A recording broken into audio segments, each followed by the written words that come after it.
Today is a sacred prophetic day. I am here in front of the Ignacio B. Jimenez Charismatic letter. And here is the conclusion of Tachiro to the Daniel C. Focus. My dear Dr. Rizal.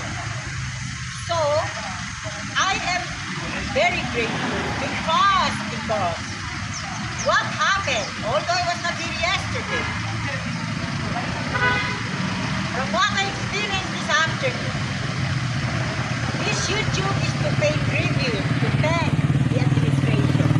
Of course, the YouTube system, President Angelo A. Jimenez, and Chancellor Bistan. Chancellor Bistan. Chancellor Bistan, but the first name is always, I call him El Bistan. Yes.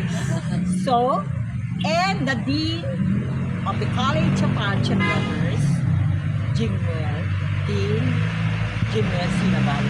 You see, this day will not pass without my paying tribute to all your efforts.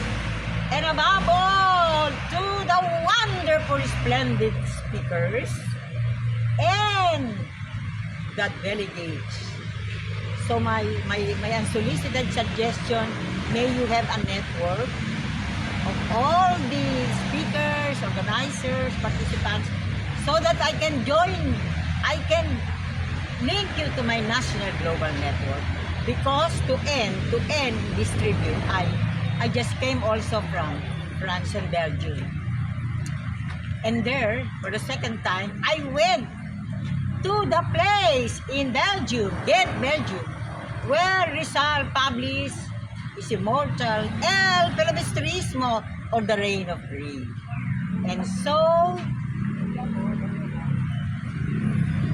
that particular experience of my offering of our country for the world, and when I was invited, Rizal Day 2025, by the Knights of Rizal in Nice, France, I tell you, I made them experience the ceremony to continue the unfinished revolution.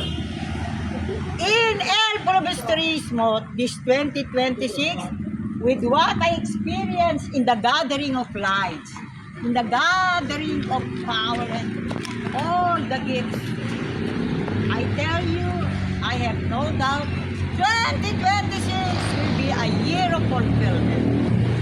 And anchored on our beloved global hero, national global hero, Dr. Jose Rizal. Amen.